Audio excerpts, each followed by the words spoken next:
नमस्कार जन उत्तराखंड में आप सभी का स्वागत है। मैं हूं प्रभात। सबसे पहले रुक करेंगे हेडलाइंस का।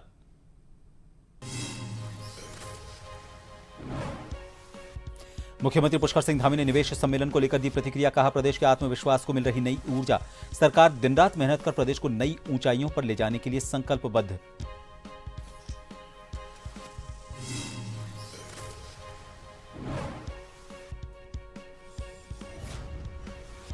उत्तराखंड में महिला अपराधों पर कांग्रेस हमलावर। बढ़ते अपराधों और अत्याचारों के खिलाफ निकाला न्याय मार्च। बड़ी संख्या में पदाधिकारी और कार्यकर्ता रहे मौजूद।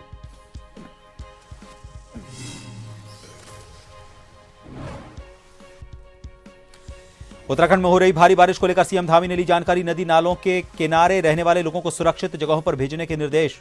एनडीआरएफ और आपदा प्रबंधन विभाग को रखा अलर्ट मोड पर।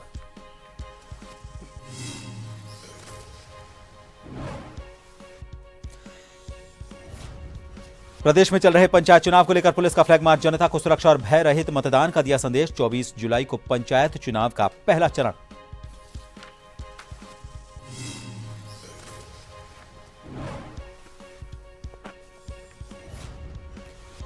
और उत्तराखंड के पर्वतीय क्षेत्रों में आज सावन का पहला सोमवार। श्रद्धालुओं ने महादेव के दर्शन कर किया जलाभिषेक। हर हर महादेव के जयकारों से गूंजा पहाड़ी क्षेत्र।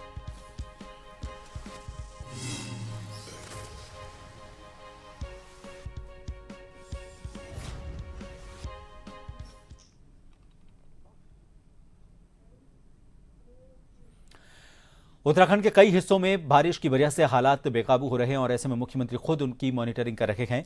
उत्तराखंड में हो रही भारी बारिश को लेकर मुख्यमंत्री पुष्कर सिंह धामी ने आईटी पार्क में राज्य आपातकालीन परिचालन केंद्र से राज्य भर के हालात की जानकारी ली।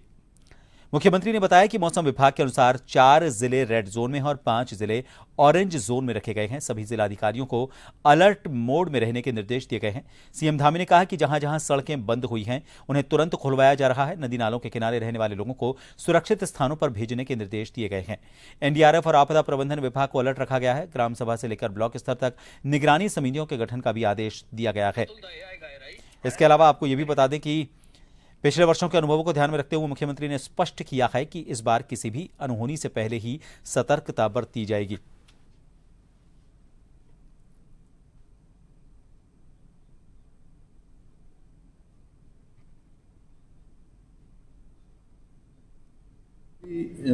मौसम विभाग की जो आगे के लिए उनका आकलन है, उसमें आकलन किया गया कि 4 जिले अभी हमारे उसमें रेड जोन में है और 5 जिले ऑरेंज में हैं और 4 जिले येलो में हैं। तो सभी जिलाधिकारियों से और सभी जो आपदा से संबंधित कामों में अपना योगदान देते हैं उन सभी से अभी बात की है।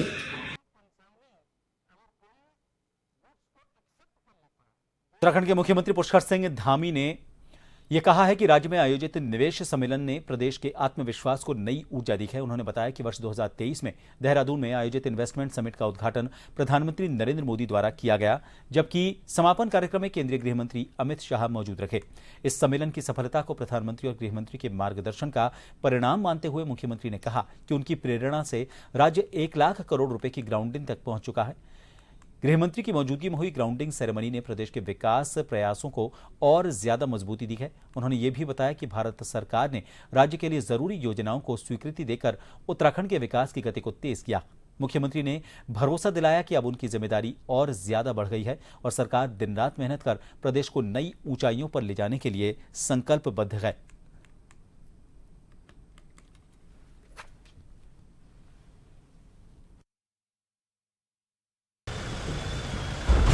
देखिए, चूँकि हमने निवेश जो सम्मेलन था वो देहरादून में आयोजित हुआ था 2023 में। आदरणीय प्रधानमंत्री श्री नरेंद्र मोदी जी के मार्गदर्शन में उसका शुभारंभ हुआ और आदरणीय गृह मंत्री जी उस निवेश सम्मेलन के समापन समारोह में उपस्थित हुए थे। और प्रधानमंत्री जी और गृह मंत्री जी की प्रेरणा से ही हम 1 लाख करोड़ की ग्राउंडिंग तक पहुँच पाए और उसकी ग्राउंडिंग सेरेमनी में आदरणीय गृह मंत्री जी ने आकर हम सभी का मार्गदर्शन भी किया, प्रोत्साहन भी किया कि किस प्रकार से हमें आगे काम करना है। और निश्चित रूप से जो उन्होंने हमारा प्रोत्साहन किया है राज्यवासियों के लिए, उन्होंने जो भी हमारी योजनाएं थी राज्य के लिए जो जरूरी था, वो सब काम भारत सरकार के स्तर पर स्वीकृति भी हमको दिलवाई है। और हमारी अब ऐसे समय में और जिम्मेदारी बढ़ जाती है और हम दिन रात मेहनत करके प्रयास करेंगे कि जो उन्होंने। उत्तराखंड के मुख्यमंत्री पुष्कर सिंह धामी ने राज्य स्थापना दिवस से पहले आईटी, शहरी विकास और ग्रामीण विकास विभागों की समीक्षा की। मुख्यमंत्री ने कहा कि यह अवसर गेम चेंजर योजनाओं को आगे लाने का है, खासकर परिवहन और महिला उद्यमिता के क्षेत्र में। समीक्षाओं के लिए, जो कि राज्य का हमारा स्थापना दिवस नज़दीक है, 25वें साल का स्थापना दिवस, तो उसमें गेम चेंजर योजनाएं अर्बन क्षेत्र में और कैसे अच्छा काम हो सकता है। ग्रामीण विकास विभाग राज्य के अंदर जो बहुत सारी हमारी महिला उद्यमियां हैं, छोटे छोटे उत्पाद बनाती हैं, उन सभी को आगे कैसे लाया जाए। सीमांत क्षेत्रों में लोगों को, और जो हमारे इंक्यूबेटर सेंटर जो चलते थे हमारे उद्यमशाला, अब हमने उनका नामकरण करा है उद्यमशाला। उन उद्यमशाला प्रशिक्षण केंद्रों में लोगों को प्रशिक्षण देकर उनके होने वाले उत्पादों को कैसे अच्छा बाजार मिले, कैसे अच्छा उनका विपणन हो, उस पर पूरी तरह से आज चर्चा हुई है। उत्तराखंड में चल रही कांवड़ यात्रा को लेकर मुख्यमंत्री पुष्कर सिंह धामी ने कहा है कि यह यात्रा बेहद पवित्र और पौराणिक महत्व की है। शुरुआत में कुछ लोगों ने इसे बदनाम करने की कोशिश की, लेकिन प्रशासन की सतर्कता और त्वरित कार्रवाई से किसी भी प्रकार की कोई बड़ी घटना नहीं हुई।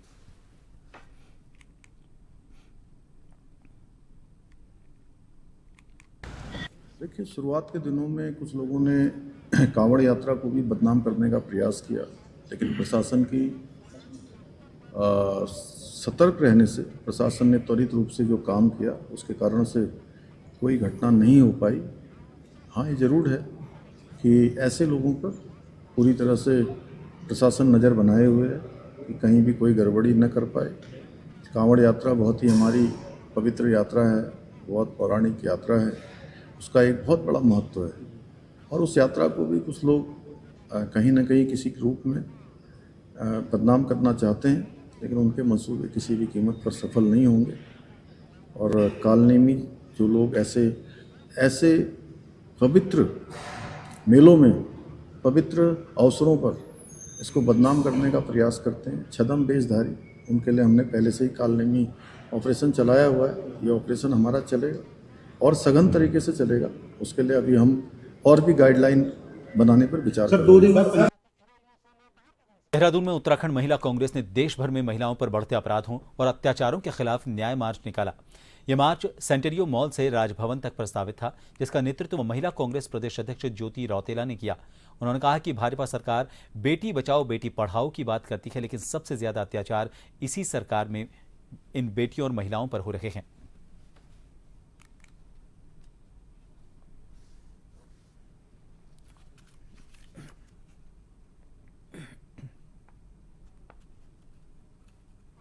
देखो, इस प्रदेश में जहाँ जहाँ महिलाओं के ऊपर अत्याचार हो रहे हैं, बलात्कार की घटनाएं घट रही है, वहाँ पुलिस नहीं पहुँच रही है। जब उनके आवाज को लेकर विपक्ष अगर कुछ करने को जा रहा है, तो लगातार पुलिस इस तरीके का व्यवहार हमसे कर रही है और हम लोगों को रोका जा रहा है। ये इस प्रदेश की विडंबना है। जो सरकार बेटी बचाओ बेटी पढ़ाओ की बात करके आई, जो महिलाओं के वोट से सरकार बनाने की बात करके आई, आज वो उस प्रदेश में सबसे ज्यादा अत्याचार भाजपा की सरकार में, और भाजपा लगातार आंखें बंद करी हुई है। अगर कल तक हमें गवर्नर हाउस में टाइम नहीं मिलेगा, तो हम उनके घर के बाहर कब मिलेंगे ये किसी को पता नहीं चलेगा। कल हम किसी भी टाइम गवर्नर हाउस के बाहर होंगे और उसके बाद हम जो कार्रवाई करेंगे उसकी जिम्मेदारी सरकार और शासन की होगी। रुकेंगे एक ब्रेक के लिए, बने रहिए जन टीवी पर।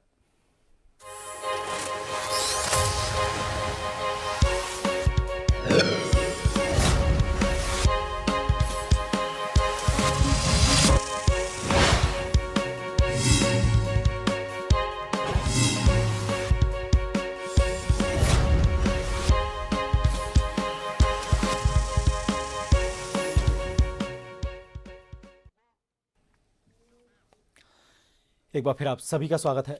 मंगलौर चौकी क्षेत्र कस्बे के मोहल्ला किले में दो पक्षों के बीच मामूली बात को लेकर हुआ विवाद इतना बढ़ा कि देखते ही देखते दोनों पक्षों में पथराव शुरू हो गया। हालांकि क्षेत्र में तनाव के हालात देख मौके पर भारी पुलिस बल भी तैनात किया गया, स्थिति पर काबू पा लिया गया है। फिलहाल स्थिति सामान्य है। देखिए, कल रात जो मंगलौर की घटना आप बता रहे हैं, उसमें आपस में पड़ोसी हैं, एक छोटी बात को लेकर उनमें विवाद हुआ, पथराव हुआ है। पुलिस ने इमीडिएट रिस्पॉन्स किया और 4-5 लोग बैठा रखे हैं, डिटेन किए हैं, उनके खिलाफ कार्रवाई करेंगे। अभी किसी भी पक्ष से तहरीर नहीं आई, तहरीर आती है उसके बाद FIR करके जो लीगल कार्रवाई है वो की जाएगी। कोई घायल सर इसमें पथराव में कोई घायल हुआ हो? घायल वाली कोई सूचना नहीं, लेकिन पथराव की सूचना है। 4-5 लोगों को पुलिस ने डिटेन किया है। रुड़की के झबरेड़ा थाना क्षेत्र में कोटवाल आलमपुर गांव के पास आज एक तेज रफ्तार बाइक ने आगे जा रही ट्रैक्टर बोगी को पीछे से टक्कर मार दी। टक्कर इतनी जबरदस्त थी कि शेरपुर खेलमऊ गांव निवासी शेखर नाम के एक युवक की मौके पर ही मौत हो गई। घटना पास में लगे CCTV कैमरे में रिकॉर्ड हुई है, जिसका एक वीडियो भी सामने आया है।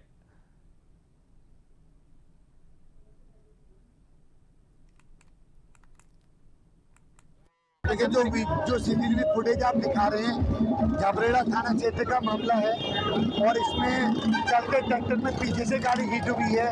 वो ऐसा प्रतीत होता है जैसे बारिश में स्किड किया हो। तो थाने के संज्ञान में ये बातें हैं, एक बार थाने से मैं अपडेट ले लूंगा और घटना हुई है, इसमें जो आगे लीगल कार्रवाई बनेगी उस हिसाब से आगे काम किया जाए। प्रदेश में चल रहे पंचायत चुनाव को लेकर पुलिस अलर्ट मोड पर है। सोमवार को SP चंपावत अजय गणपति के निर्देश पर CO वंदना वर्मा के नेतृत्व में पुलिस ने लोहाघाट में संवेदनशील माने जाने वाली पाटन पाटनी जिला पंचायत क्षेत्र में फ्लैग मार्च निकालकर जनता को सुरक्षा और भय रहित मतदान का संदेश दिया। CO वंदना वर्मा ने बताया कि 24 जुलाई को होने जा रहे प्रथम चरण के पंचायत चुनाव को लेकर पुलिस पूरी तरह तैयार है। त्रिस्तरीय पंचायत चुनाव के दृष्टिगत ये सभी जगह पर पुलिस सतर्क है और सभी ड्यूटी हमारी लगी है। इसी के साथ ही आज हमने पाटन पाटनी क्षेत्र में फ्लैग मार्च किया है और सभी लोगों को जागरूक किया जा रहा है कि बिना किसी भय और प्रलोभन के अपने अपने मताधिकार का प्रयोग करें और वोटिंग के दिन वोट करने पहुँचे। और इसी के साथ यदि कोई किसी भी प्रकार की कोई डराता है, प्रलोभन करता है तो इसकी सूचना तत्काल पुलिस को दें।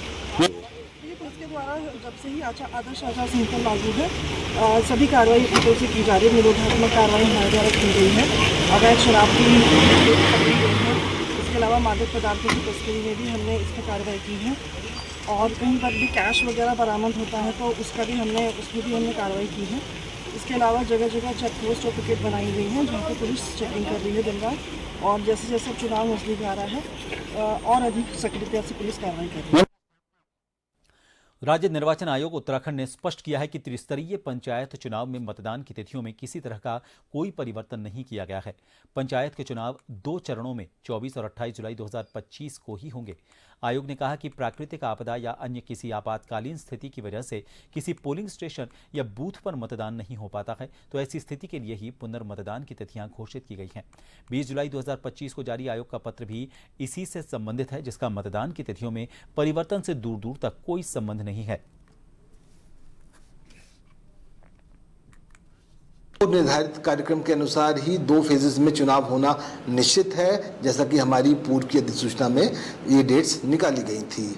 पहले चरण का मतदान दिनांक 24/7 को होना है, दूसरे चरण का मतदान दिनांक 28/7 को होना है और इसकी जो मतगणना है वो 31 जुलाई को होनी है और ये निश्चित है।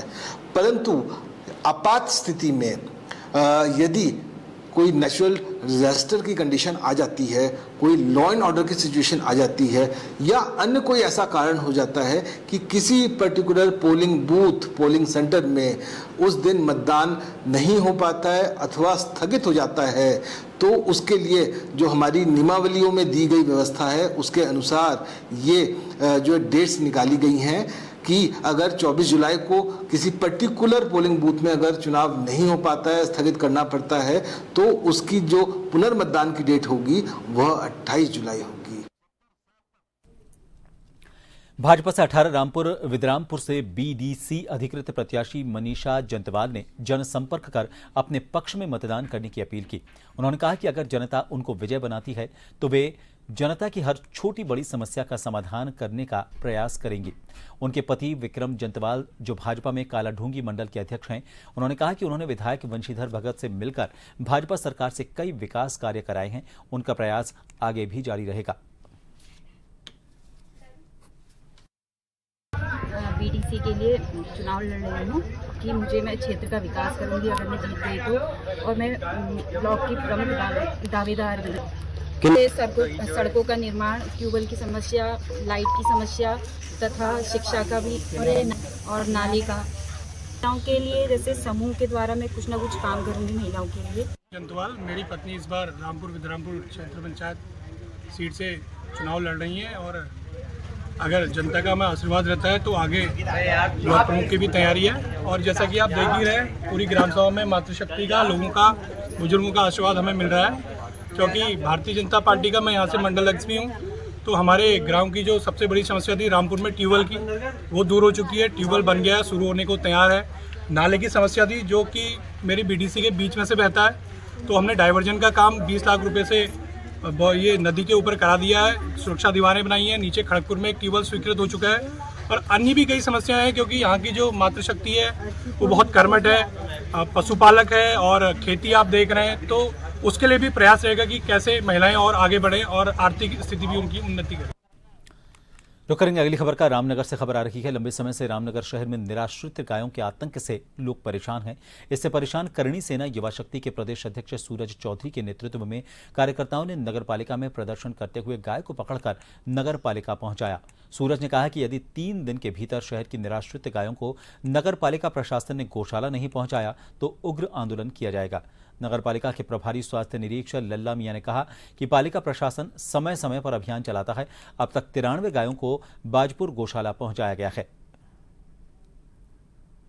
कल एक सोशल मीडिया के माध्यम से हमने एक बयान जारी किया सर्व समाज के बीच में, और लंबे समय से रामनगर क्षेत्र में गायें माता जिनकी स्थिति खराब है, जो रामनगर क्षेत्र में गली कुचों में घुसती हैं, रहती हैं और एक्सीडेंट का शिकार होती हैं। ऐसी स्थिति में जो रामनगर नगर पालिका में जो ईओ साहब हैं, वो केवल रामनगर क्षेत्र में ईओ साहब केवल एसी की हवा खा रहे हैं, लेकिन जो उनकी जिम्मेदारी है गायों के प्रति, वो जिम्मेदारियों का निर्वहन ठीक से नहीं कर रहे हैं। आज करणी सेना द्वारा एक गाय नगर पालिका के अंदर हमने भेजी है और 3 दिन का अल्टीमेट दिया। यदि 3 दिन के भीतर रामनगर नगर पालिका गायों को उठा करके गौशाला नहीं छोड़ती है तो हम 3 दिन के भीतर रामनगर क्षेत्र की हजारों की तादाद में जितनी गायें, सारी गायों को रामनगर की नगर पालिका में लाने का काम करणी सेना करेगी। नगर पालिका द्वारा समय समय पर गाय पकड़ने का अभियान चलाया जाता है, जिसमें नगर पालिका द्वारा अब तक के 93 गाय पकड़कर गौशाला भेजी जा चुकी हैं। और इनके द्वारा करणी सेना द्वारा जो भी अल्टीमेटम दिया गया है, इस निर्धारित 3 दिन के निर्धारित समय में हमारे द्वारा शहर के विभिन्न स्थानों से गाय पकड़ने का कार्यक्रम चलाकर गाय को गौशाला भेज दिया जाएगा और नगर पालिका द्वारा खुद की एक गौशाला बनाई जा रही है। चलते चलते एक बार फिर नजर हेडलाइंस पर। उपराष्ट्रपति जगदीप धनखड़ ने दिया इस्तीफा, स्वास्थ्य कारणों का दिया हवाला। राष्ट्रपति को रिजाइन की भेजी चिट्ठी।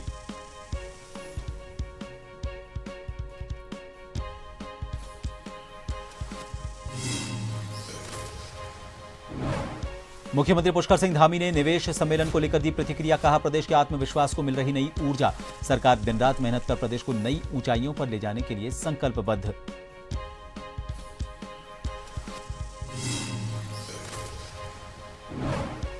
उत्तराखंड में महिला अपराधों पर कांग्रेस हमलावर। बढ़ते अपराधों और अत्याचारों के खिलाफ निकाला न्याय मार्च। बड़ी संख्या में पदाधिकारी और कार्यकर्ता रहे मौजूद।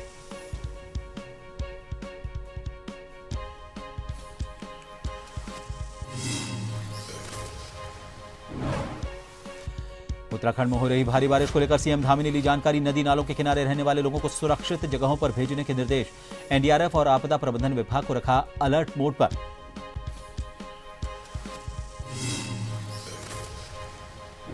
और उत्तराखंड में चल रहे पंचायत चुनाव को लेकर पुलिस का फ्लैग मार्च। जनता को सुरक्षा और भय रहित मतदान का दिया संदेश। 24 जुलाई को पंचायत चुनाव का पहला चरण।